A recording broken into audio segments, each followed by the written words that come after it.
미국의 소설가 마크 트웨인은 그의 작품 허클베리 핀의 모험에서 마음 따뜻하고 인간미 넘치는 한 소년을 소개하고 있습니다.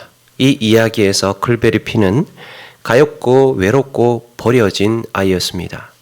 자신에게 주어진 삶의 환경에서 휘둘리기만 하고 저항하지 못하고 도망합니다. 용기가 없는 아이의 특징은 숨거나 도망하게 되죠. 그래서 이 허클베리 핀의 이야기의 시작은 도망하는 용기 없는 아이의 모습에서부터 시작이 됩니다. 매일 숨막히게 교육시키는 더글러스 부인으로부터 도망을 쳤고 자신을 학대하던 이 잔인한 아버지에게서부터 또 도망을 칩니다. 이렇게 허클베리 핀은 그 용기 없는 아이의 도망으로 시작이 되는데, 그러던 그가 이야기의 마지막 부분에 가서 용기를 하나 발휘합니다. 그것은 그동안 함께 동행했던 흑인 노예 짐에게 자유를 주는 일이었습니다. 당시에는 노예 제도가 좋은 것이라고 여기던 시절입니다. 노예는 인간이 아니고 주인의 재산이고, 그래서 다른 사람의 재산을 훔치는 것은 잘못이라고 이렇게 생각을 하던 사회에서 자랐습니다. 그래서 노예를 하나의 소유로 보는 것, 하나의 일감으로 보는 것이, 일꾼으로 보는 것이 당연하던 그런 시대였습니다. 그런데 짐이라는 이 노예에게서 한 가지 놀라운 점을 보게 됩니다.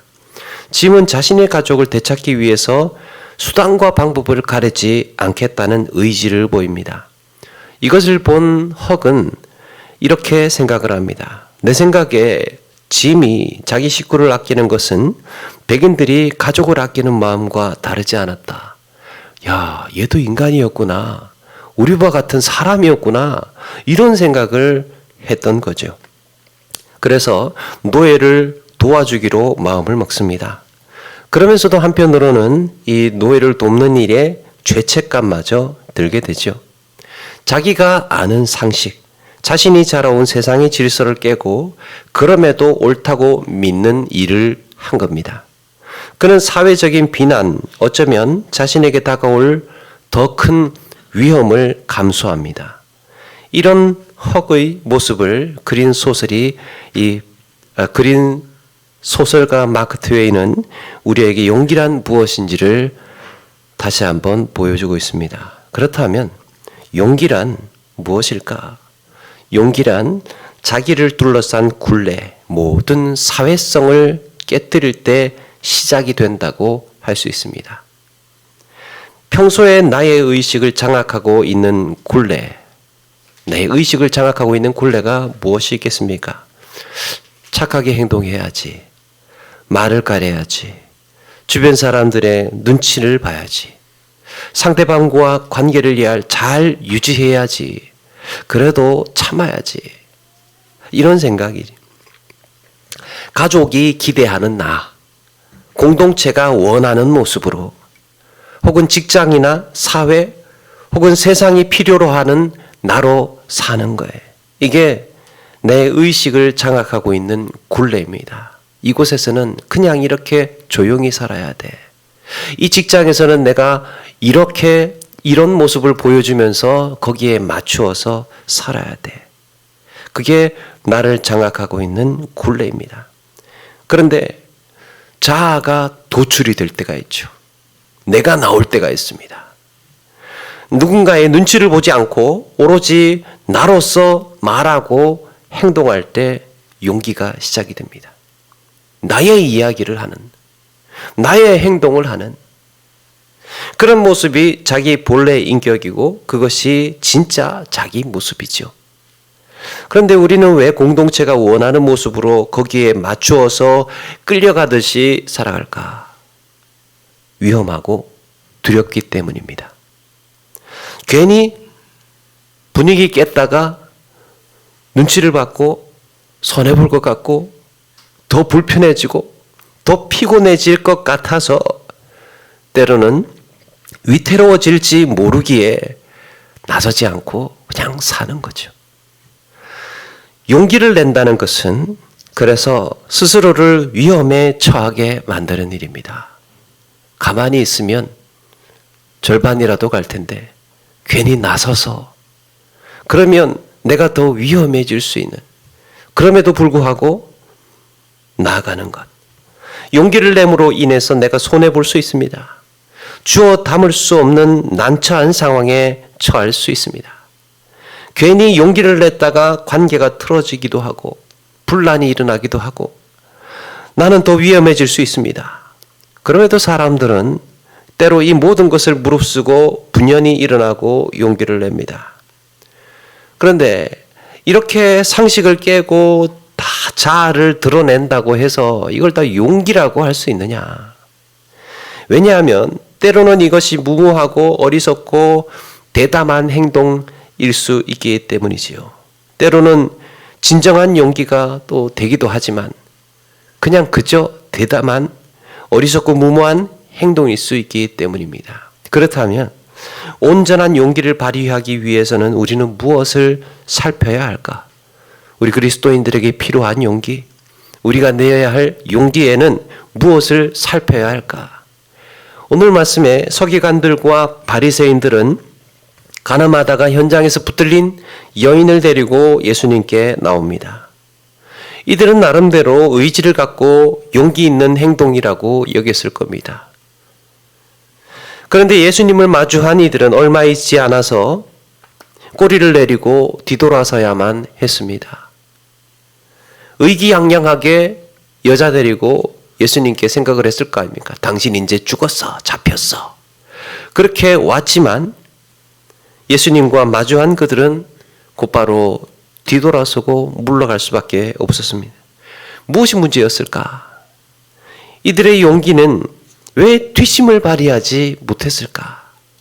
왜 비굴한 모습으로 돌아서야만 했을까?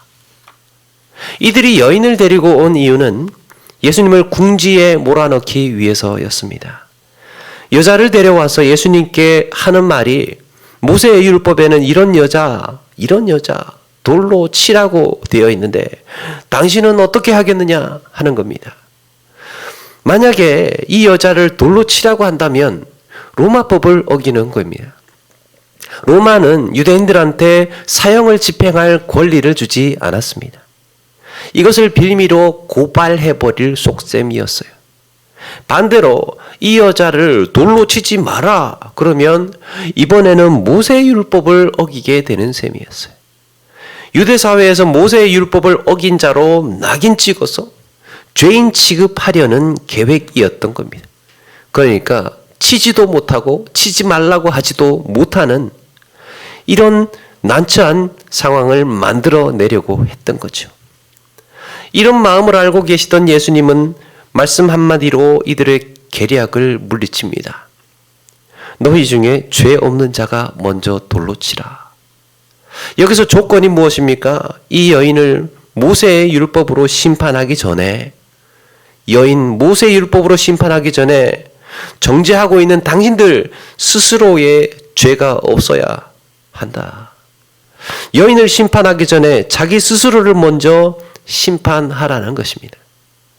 그들의 양심을 찌르신 예수님의 말씀 앞에 한 사람도 대응하지 못하고 한 사람 한 사람 물러가게 됩니다. 예수님을 고발하려고 했던 이들의 계획은 물거품이 되어 버렸습니다. 이들의 용기는 자기도 죄인이라는 약점에 발목이 잡힌 일그러진 용기였습니다. 자신의 추악함을 보지 못하고 그저 증오심 때문에 상대를 물어뜯고 싶어하는 이런 어리석음만 보였습니다. 말씀의 분위기로 보아 이들은 무리를 지어서 몰려왔던 것 같아요. 그런데 예수님은 이들 각자의 양심을 건드렸을 때 이것은 용기가 아니라 악의를 가진 고약한 군중의 속셈이었다는 것을 스스로 시인할 수밖에 없도록 했습니다. 군중으로 무리가 되어서 몰려왔지만 각자에게 물어보았던 것이죠. 여러분, 군중 속에는 용기가 없습니다. 군중 속에 묻혀 있으면 손해도 적고 위험하지도 않고 책임지지 않아도 돼요. 그런데 두려움이나 위험을 오롯이 혼자 감당해야 할 때는 주저하게 되지요. 우리 주님께서 너는 죄가 없느냐 물어보셨을 때 이들의 용기는 힘을 잃었습니다. 그렇다면 우리는 온전한 용기인지 이것이 분별할 수 있을까? 그리스도인에게 필요한 용기를 발휘하기 위해서 우리는 무엇을 살펴야 할까? 온전한 용기를 발휘하기 위해서는 우리가 평소에 무엇을 살펴야 되느냐? 첫 번째, 목적을 보아야 됩니다. 목적이 정당해야 용기에 힘이 있습니다.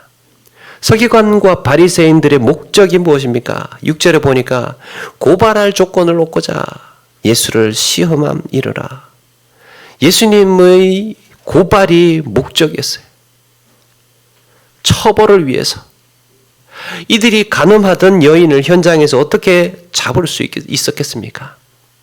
예수님을 고발할 목적으로 여자 뒤를 밟았을 것이고 현장의 불시에 들이닥친 것 아니겠습니까?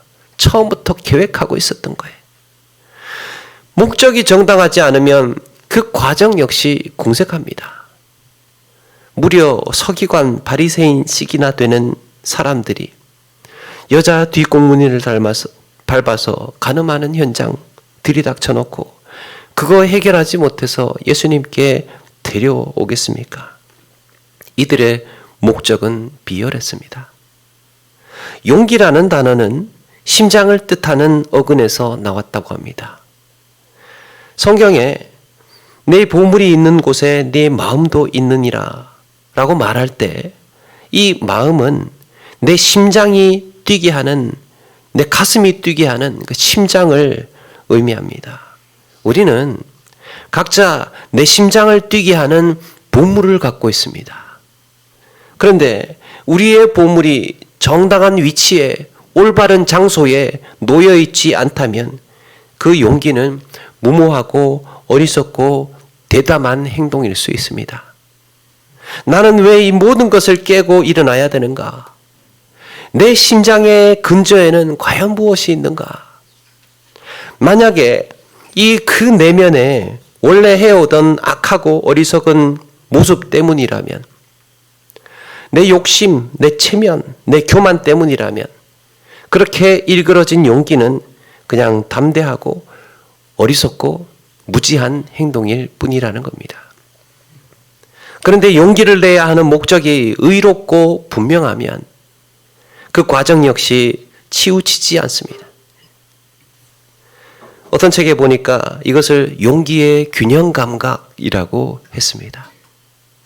다른 말로 하면 중용이라고도 하죠. 사전에 보니까 과하거나 부족함이 없이 떳떳하게 한쪽으로 치우침이 없는 상태. 성경적으로는 좌로나 우로나 치우치지 않는 것. 그래서 목적이 의로우면 선을 넘지 않습니다. 방법을 비열하게 하지 않는다는 거예요. 에베소서 4장 26절에 분을 내어도 죄를 짓지 말며 라고 했습니다. 화내는 것이 문제가 아니라 죄를 짓는 것이 문제예요. 2002년 월드컵 때 온 국민을 뜨겁게 열광을 시켰죠. 그런데 거기서 한 가지 참 인상적인 장면이 있었습니다. 저는 뭐가 인상적이었냐면 히딩크 감독이 우리 대표팀이 부당한 판정을 받을 때마다 막 이렇게 하면서 옷 벗고 막 뛰쳐나가가지고 항의하던 모습이 인상적이었습니다. 그런데 한 번은 심판이 또 난리치고 있는 히딩크 감독한테 다가오니까 언제 그랬냐는 듯이 능청스럽게 물을 마시고 있었습니다. 그래서 오히려 심판한테 물 좀 줄까? 하는 이런 제스처도 보여줬습니다. 이게 뭐냐? 의사표시는 확실히 하되 무리하지는 않겠다는 거예요. 화는 내어도 문제까지 만들지는 않겠다는 겁니다. 화는 내도 이걸로 문제 만들지는 않겠다. 저는 그 모습이 자기 행동에 목적이 분명한 모습으로 보였습니다. 목적이 분명한 모습. 이것이 분명하지 않으면, 이 목적이 분명하지 않으면 치우치게 돼요. 그 처음에는 무슨 말이냐? 처음에는 정당한 동기였다가 나중에는 감정에 치우쳐져서 엉망진창으로 만듭니다. 처음에는 이거 하려고 했는데 내가 화를 내고 막 감정을 몰입하다 보니까 치우쳐진 거예요. 그래서 그냥 내가 이렇게 하려고 한 건 아닌데 막 이상하게 되어버렸어요, 결과가. 그게 목적이 분명하지 않았기 때문이에요. 통제하지 않았기 때문에. 그래서 내가 왜 용기를 내야 하는지 분명한 의식이 용기에 대한 균형 감각을 잃지 않게 해줍니다. 두 번째, 용기를 온전히 내기 위해서는 습관을 보아야 됩니다. 나의 습관. 용기는 원래 자기 모습을 드러내는 일이에요. 원래의 자기 모습. 그러니까 원래 하던 대로 나오는 거예요, 용기는. 드라마 같은 데 보면 사람이 막 흥분을 하면 자기 고향 사투리가 막 나오지 않습니까? 내 몸에 배어 있는 것이 나옵니다. 용기. 서기관과 바리새인들이 가늠하다 붙잡힌 여인을 끌고 왔어요. 여러분, 이것은 평소에 그들의 생각이 어땠는지를 짐작하게 해줍니다. 그들의 몸에 배어 있는 마음 상태가 어떠한지, 평소에 그런 식으로 살아왔다는 것을 말해주는 거예요. 그렇게 비열하게 살아왔다. 평소에 내가 용기를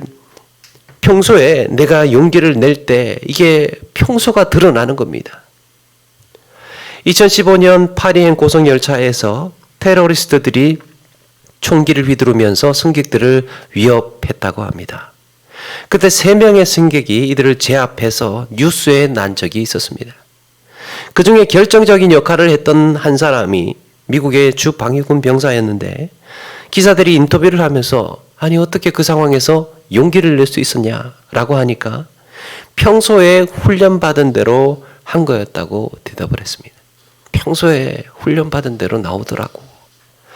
예전에 연평도 포격이 있을 때도 우리 해병대가 용기 있는 모습을 보여주었지요. 나중에 역시 이제 인터뷰를 하면서 한 병사에게 물었습니다. 아니 어떻게 그렇게 위험한 상황에서 용기를 낼 수 있었냐라고 하니까 한 장병이 그전에는 자기도 좀 무서웠대요. 우리 전쟁 나면 다 죽는 거 아니야? 무서웠답니다. 그래서 이런 두려움이 막연하게 있었다고 해요. 그런데 그날 막상 포탄이 떨어지고 동료들이 부상을 당하고 막 여기저기서 불길이 나고 화염에 휩싸이는 걸 보니까, 그걸 눈으로 보니까 막 화가 치밀어 오르더랍니다. 화가 치밀어 오르더래요. 그래서 무의식적으로 대응을 했는데 가만 보니까 자기뿐만 아니라 모든 동료들이 다 화를 내면서 일사불란하게 평소에 훈련했던 대로 대응을 했다고 합니다. 화가 났는데 거기에서 나오는 것이 평소에 훈련했던 대로 나오더라는 거예요. 평소에 훈련했던 대로. 용기는 습관을 드러내는 일이에요. 그래서 신학자들이 내린 결론은 용기란 어려움에 맞설 힘을 주는 습관이다 라고 했습니다. 내 습관이 좋아야 평소 아닙니까? 습관은 평소. 그 평소가 좋아야 어려운 순간을 버텨낼 수 있는 힘이 강하다는 거예요. 서기관과 바리새인들은 자신들의 습관을 드러냈다가 자신들의 죄만 들통이 나 버린 꼴이 되었습니다. 평소에 그런 식으로 살다 보니까 그냥 한번 호기를 부렸다가 용기를 냈다가 평소에 살아왔던 그 모습만 들통이 나버린 꼴이 되었던 거죠. 부끄러운 습관은 일그러진 용기를 드러나게 합니다. 따라서 우리의 나쁜 습관이나 죄는 용기를 내는 데 걸림돌이 돼요. 나쁜 습관이 있거나 또 이 죄악 가운데 있으면 용기를 잘 내지를 못합니다. 그게 나타날까 봐. 그게 드러날까 봐. 여러분, 상처 역시도 마찬가지로 용기를 내는데 머뭇거리게 합니다. 내 약한 부분이 있거든. 내 약점이 있거든. 그런데 용기로 한번 포효를 하려면 내 약점도 드러내야 되는 거예요. 내 연약함은 용기를 내는 데에 주저하게 합니다. 그래서 내 안에 있는 것이 무엇인지, 우리는 내 몸에 배어 있는 것이 무엇인지를 늘 부지런히 살피고 다듬어 나가야 됩니다.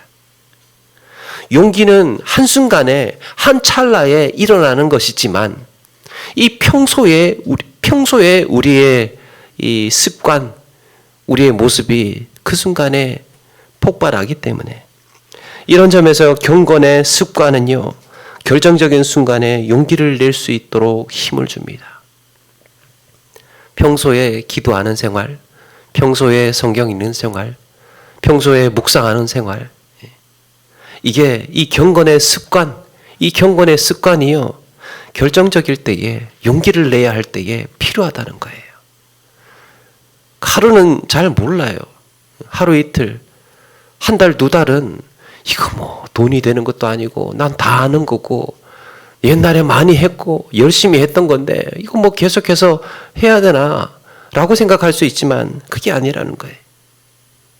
용기는 하루아침에 우연히 낼 수 있는 게 아니에요. 어느 날 갑자기 그때 가서 용기 내지 뭐, 이게 안 된다는 겁니다. 평소에 내가 어떻게 살아왔느냐가 폭발하는 일이기 때문에 그때 가서 그렇게 할 거야 이렇게 생각할 수 있지만 그게 쉽지 않다는 거예요. 용기는 평소에 내 몸에 배어있는 습관이 나오는 일입니다. 사랑하는 여러분, 용기는 우리의 일상에서 늘 있는 일이 아니지만 누구에게나 꼭 용기를 내야 할 때가 찾아옵니다. 늘 있는 일은 아니지만 우리는 살면서 용기 내야 할 때가 있어요. 그때 우리가 그때를 위해서 부끄럽지 않은 모습으로 드러나도록 경건의 습관을 들이고 매일의 거룩한 삶을 몸부림치며 사시는 우리 모두가 되시기를 바랍니다. 세 번째는, 온전한 용기를 발휘하기 위해서는 내가 지금 사랑하는 사랑의 대상을 보아야 됩니다. 용기는 관계적인 용어예요. 관계 속에서 존재합니다. 단순히 그냥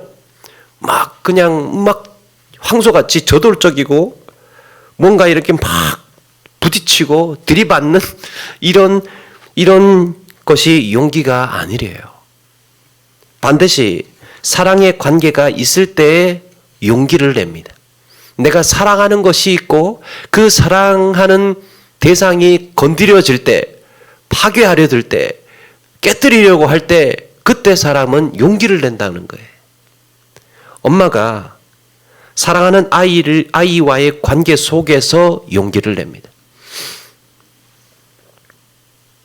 여자는 약하나 어머니는 강하다, 뭐 이런 말이 있지 않습니까? 아이와의 관계 속에서, 내가 사랑하는 사람과의 관계 속에서는 강해진다는 거예요. 그게 용기입니다. 사랑하는 아이 때문에 기꺼이 위험을 감수하고 두려움에 직면합니다.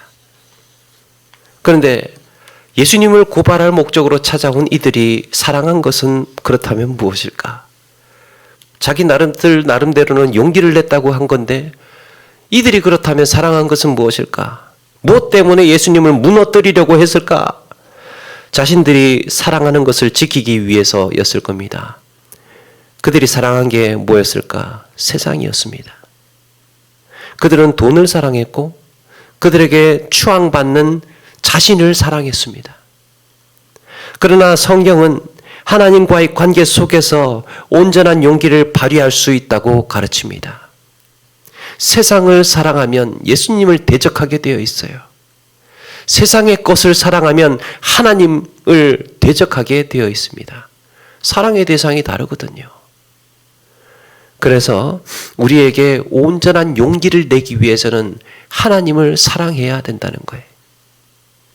성경에서 용기 있는 사건을 떠올려 본다면 아마도 다윗이 골리앗을 대적하는 순간이 아닐까. 이스라엘이 블레셋과 전투를 벌일 때 블레셋 진영의 골리앗 때문에 이스라엘에서는 아무도 나서지를 못하고 있었습니다. 사울 왕이 골리앗 죽이는 사람에게는 자기 딸도 주고 엄청난 금액의 상도 내리겠다고 했는데도 객관적인 힘으로 골리앗을 상대할 수 있는 사람은 이스라엘에 단 한 명도 없었어요. 그게 현실이었습니다. 그런데 다윗이 아버지 신부름으로 전장에 갔다가 골리앗이 이스라엘을 조롱하고 모욕하는 말을 듣게 됩니다. 다윗은 어떻게 그런 용기가 생겼을까? 다윗에게 어떻게 그런 용기가 생겼을까? 내가 사랑하는 하나님의 이름이 모욕을 당하고 있었기 때문이에요. 내가 사랑하는 하나님이 모욕을 당하고 있었습니다. 너희는 칼과 창과 단창으로 내게 나오거니와. 이게 힘이죠. 그러나 나는 만군의 여호와의 이름으로 네게 나아가노라. 나는 하나님의 이름으로, 내가 사랑하는 하나님의 이름으로 너에게 나아가노라. 다윗은 사랑하는 하나님의 군대가 조롱당하고 있는 모습을 참을 수가 없었습니다. 그래서 자신의 생명이 위태로운 곳임에도 불구하고 그곳으로 뛰어들어갑니다. 그런가 하면 다윗은 이런 무모한 위험에 뛰어드는 용기만이 아니라 다른 용기도 보여주었습니다. 사무엘하 16장에 보니까 다윗이 그 아들 압살롬의 반란을 피해서 도망을 하고 있었지요. 사울의 가문이던 시므이라는 사람이 다윗에게 욕을 퍼붓댑니다. 에라이 꼴 좋다 이러면서 막 다윗을 막 저주하고 욕을 하는 거예요. 돌을 던지고 먼지 뿌리면서 쫓아오면서 조롱을 합니다. 시므이라는 사람이. 야, 그때 짱짱한 용사들이 다윗을 호위하고 있었습니다.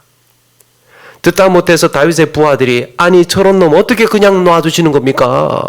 명령만 하십시오. 단칼에 베어버리겠습니다. 하니까 다윗이 뭐라고 하느냐. 내 몸에서 난 내 아들도 내 생명을 헤아려 하거든. 하물며 베냐민 사람이랴. 여호와께서 그에게 명령하신 것이니 그가 저주하게 버려두라. 욕하도록 놔둬. 하나님이 시키신 걸지도 몰라. 혹시 여호와께서 나의 원통함을 감찰하시니 오늘 그 저주 때문에 여호와께서 손으로 내게 갚아 주시리라. 하나님이 내 마음 아신다면 하나님이 갚아 주실 거야. 내가 사랑하는 하나님께서 시므이의 입을 통해 시키신 거라면 내가 어떻게 응징할 수 있겠느냐. 하나님께서 내 억울함을 아신다면 하나님께서 갚아 주시겠지. 다윗은 그날 처절한 수모를 다 뒤집었습니다. 얼마든지 보복하고 심판하고 응징할 수 있었음에도 불구하고 그렇게 하지 않고 수모를 다 뒤집었어요.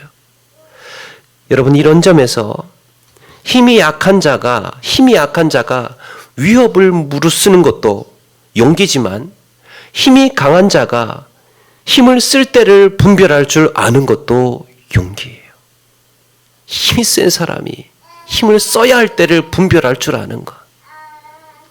어쩌면 용기는 무모하고 불합리하게 자신을 던지는 행동으로 보이지만 매우 분별력 있는 행동이어야 합니다. 이런 분별력은 하나님을 사랑할 때 선명해집니다.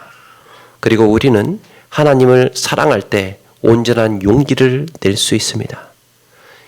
여러분, 우리에게 용기가 필요한 이유는 하나님을 사랑해서 용기를 내야 하는 이유는요. 용기가 있어야 사실은 회개할 수가 있어요. 용기가 있어야 자기의 죄를, 잘못을 시인할 수 있습니다. 용기가 있어야 헌신할 수 있고 용기가 있어야 순종할 수 있습니다. 용기는 사랑을 고백하는 가장 강한 무기예요.